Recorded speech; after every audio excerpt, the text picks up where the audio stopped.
On the last outing, I took the Z out to the track in hopes of breaking the world record, but ended up breaking something else. As you can see, I broke the axle, but when I took it home, I discovered something else broken. I am cooked. Well, boys, we are here. Let's see the aftermath. Yeah, that's an axle delete mod right there. Taking it out isn't gonna be such of a pain, but installing it, we're likely gonna have to move this hub out of the way. So initially I was thinking maybe dropping the diff and doing it that way I can put the diff bushings and stuff, but I have other plans and I'm gonna be dropping the diff in the near future. But for right now, I'm gonna just go ahead and pull the wheel out, take the axle nut off, and move the spindle out. That way I can work it over here. At this time, I didn't notice anything else broken on the car but the axle. So trust me when I say the other damage came to me as a surprise. Axle alone didn't take me very long, but I'm doing all the necessary upgrades now. That way, whenever the car is fighting traction, I'll be prepared and I won't go through wheel hop again. So I'm gonna be swapping out my coilovers for double adjustable coilovers in the rear, double adjustable Viking shocks in the front. Get this cotter pin out of the way.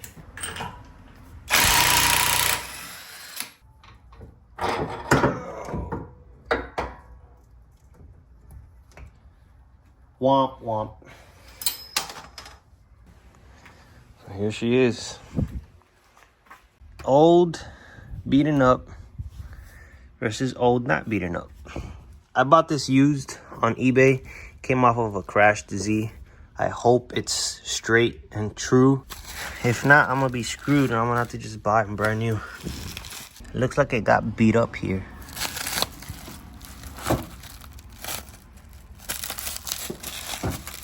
This is right rear, so I need left rear. All right, so here is the left rear, which this is the side that had the most damage in the pictures from the accident. So you can already see the boot is tore up here.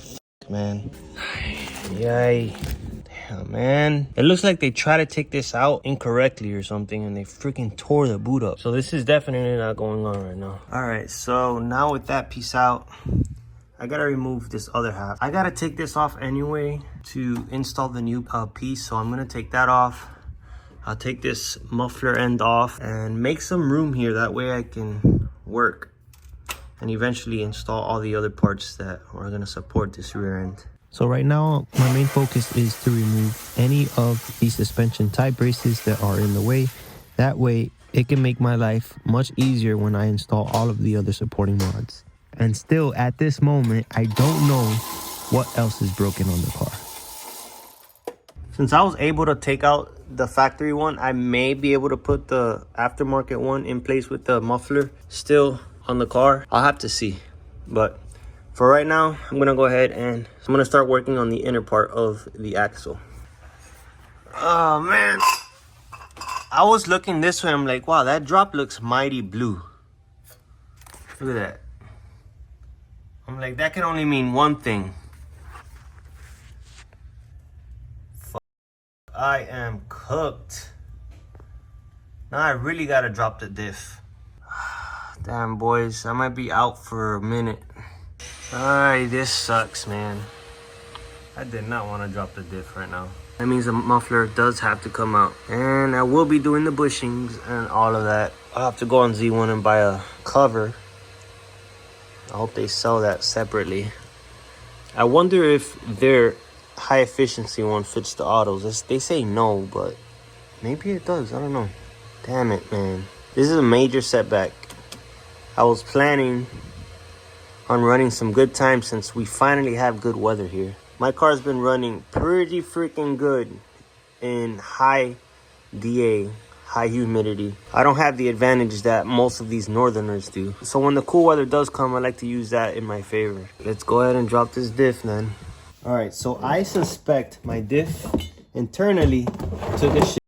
So I'm gonna drain the fluid and see if I see anything abnormal. Moment of truth.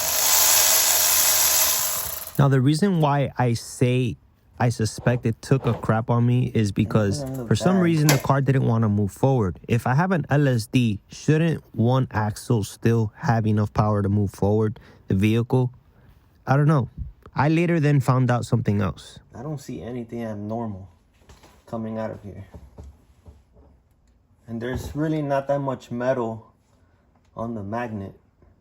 I literally swapped this fluid out like 5,000 miles ago, maybe less. All right, so here it is, the aftermath. These things always bust here, always, when you get wheel hop. I never had issues with wheel hop until I went to the track when it was very cold. If you don't know how to basically arrange your settings on your suspension, it's a cheap insurance for you to just get a diff brace, subframe collars, things of that nature. That way, if you do have to fight traction, the car just spins tires and it doesn't hop. I didn't think this was gonna happen to me, but here I am. It was my fault. I didn't do a big enough burnout. I didn't lower tire pressure. I didn't make changes to the suspension on the rebound or compression, and boom. But it is what it is. This is racing. I'm gonna get this replaced and go from there. I thought the insides were toast. It's actually spinning now, so we might be good. But in the meantime, what I'm gonna do is focus on installing the coilovers on the rear and the front. I may buy some different arms. These arms, believe it or not, are some cheap ass Amazon arms. They work fine. They've been doing good, but I think I wanna get the Voodoo arm, which that's a Voodoo arm. I wanna get a Voodoo camber arm right here. So let me show you what I actually have. This is a cross brace. I could probably install this already. It's extremely light, so I'm not worried about adding weight. It should stiffen up the rear end a little bit more. Diff brace. Here are the double adjustable coilovers that I've been dying to install. These are the front ones. And obviously the diff bushings will help as well. Oh, I got subframe collars. So the rear end is gonna be pretty spicy. I shouldn't have any issues now with that. As I mentioned before, this isn't going to help any more than that one. It's gonna give me more clearance. I want to put this on there and see how much clearance it really gives me. Oh yeah, it sure does give me more space. That's cool, man. So I'll definitely be able to redo my exhaust. That way I don't damage it anymore. I definitely have to get rid of these arms. They look atrocious with the red. Let's see, on to the next mod. We're gonna go ahead and install the subframe collars onto the Z. Let's get it. So I have the jack in place. We're gonna go ahead and remove this rear brace here. Rear brace is out. Now there's room to slip in letter C. Turn it until it falls in. Now for the bottom one, it's gonna be a little difficult. These bushings are fairly new, probably has a whole bunch of grime in there. So it's not gonna be super easy to slide this thing in there. I'm putting a little bit of PB Blaster. I didn't see this as a recommendation. I'm gonna slide it in as much as I can. You see these notches made in the collar, match it up with the bushing. That's pretty tight. So what I'm gonna do is just leave it like that. Place this brace, the one that we took off, place it on there, put the nut, and that should push up on the collar. So let's move forward and do the forward ones. A few moments later. All right, so I have forward side basically on. I just put on the brace. Let's see if it starts pushing it up.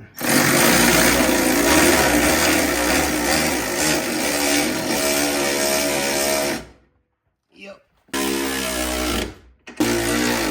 Make sure it's centered good and they're falling inside the notches. I think we're Gucci. I have it set 81 foot-pounds.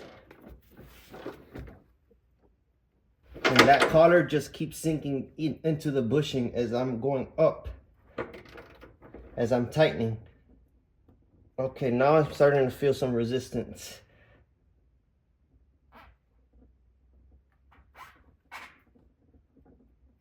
Right there. 81 on the money, baby. You can see it's basically flush. So subframe collars are complete. That W brace I am leaving off. Right now I have my resonator kind of hanging. It's probably not a good idea to do that. Same thing for my drive shaft. Let me show you the W brace. This brace does not weigh much. For most people, it doesn't make sense to even take this off because you're just gonna lose some rigidity in the body, but as you can see, it's taking quite a beating.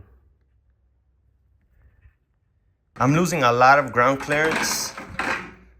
So this is an additional inch that I'm losing. I'd rather gain that back and not have to worry about this thing scraping all over the place. So with this off, I am actually gaining possibly 2 inches more in total.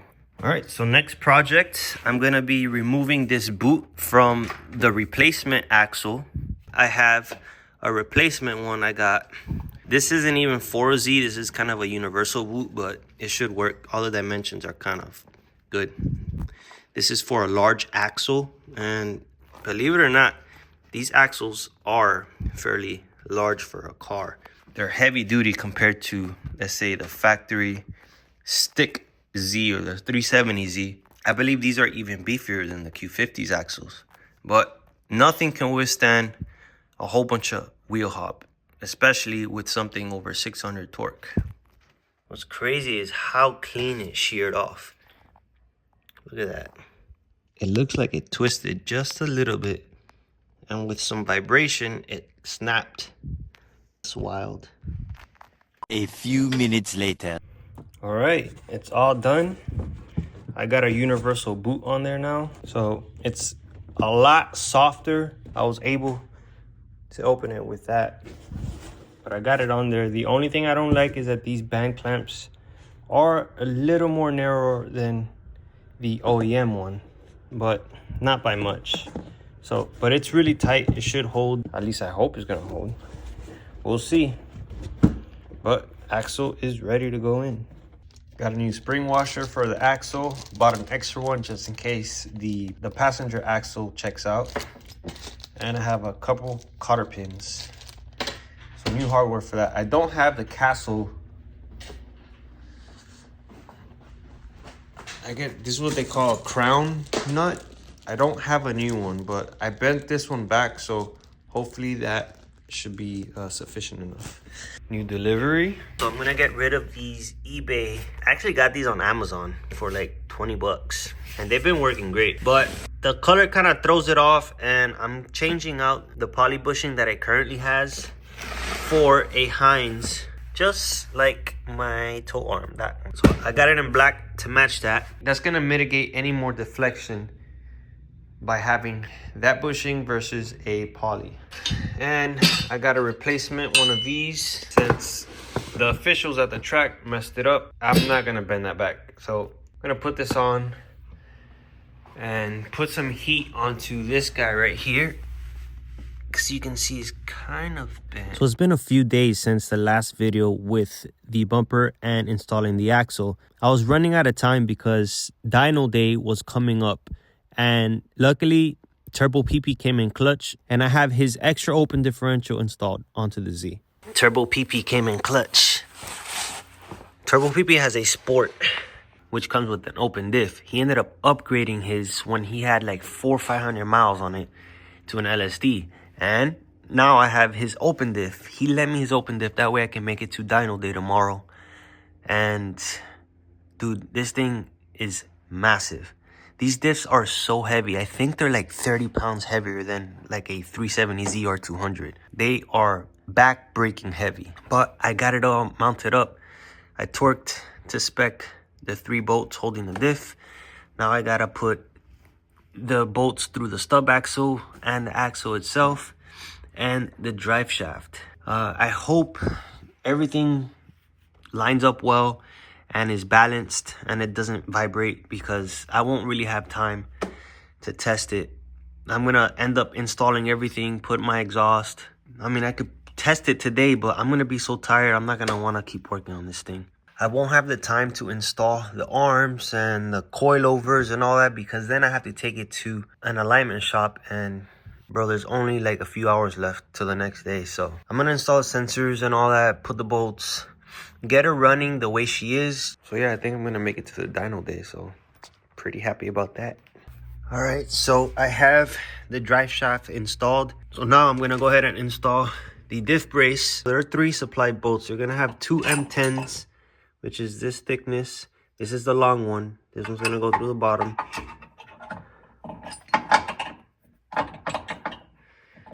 Okay. Then you have a short one, which is gonna go right in here. Then you got this girthy one, which is a M12, and that's gonna go attached to that bushing that you snake in through here using the wrench,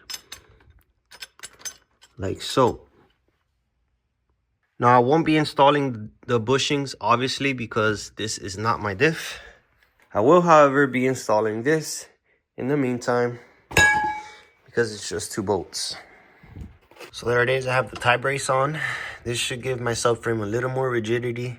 I almost couldn't put it on because I have a tank in the back, and this is kind of riding on it, and I hope that these lines don't start chafing. Luckily, these lines don't really move that much. Everything is tied down pretty good. I'm gonna get a tie wrap, and I'm gonna tie wrap this part here to this bar, possibly one over here. That way things don't move as much. So these are torqued to 54 foot-pounds.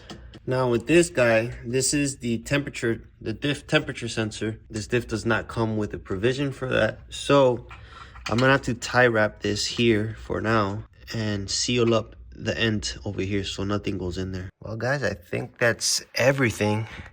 I got the rear tie brace on, got the high clearance bar, which this is gonna help me. Now that I have everything installed, I'll be able to take this car over to a fabricator so he can fix my tome where it's damaged. And now I'm gaining, I don't know, maybe 2 more inches of clearance here so I can lift that pipe a little higher. My line's tie strapped in various locations so it doesn't move.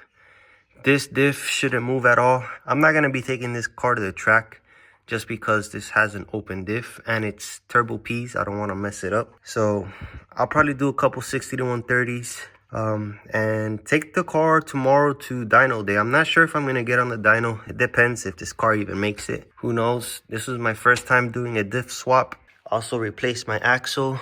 There's a lot of things that I did on this rear end just now for the first time that I've never done before. But I did everything by the book. I have the FSM for the RZ34, so everything should be good. I'm gonna go ahead and put on the exhaust, drop the car, and tomorrow morning I'm gonna go ahead and wash it and take it for a test drive, and you guys will come along the ride with me. 6.5 hours later. All right, y'all, it's been, I don't know, maybe a month or more since I've turned this car on.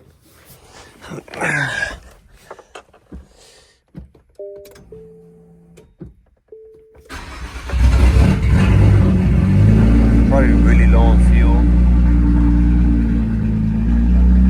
It's got a little something. Let's take it for a little test drive. Got it in drive. Let's see if it moves. Yeah.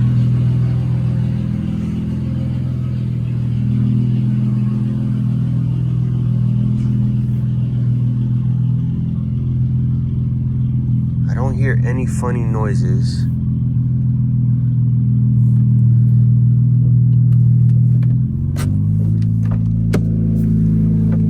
Let's see. She's alive, boys. Man, that exhaust, I really gotta do something about it.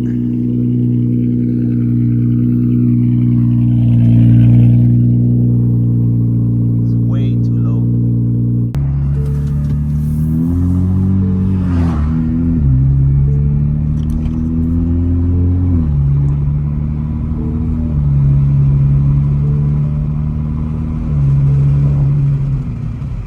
No funny business. I think we're back in business, boys. Everything is Gucci.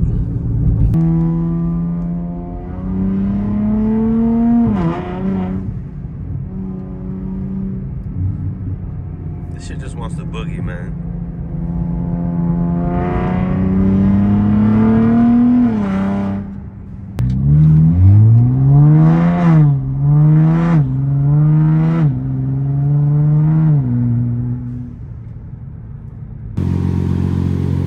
So, test drive was successful. I don't hear any weird noises. Doesn't feel weird, no grinding, no nothing. So, I think we did a good job. Doing that diff job on the ground is a pain in the ass with no transmission jack, but it's feasible. I had to use my father-in-law. Thank God he's here, because if he wasn't, one person cannot do that. That thing is heavy as hell. But yeah, I'm gonna wash it and then head to the dyno day. So I'll catch you guys in the next video. So we just got here, and this is the dyno, just in case you guys haven't seen.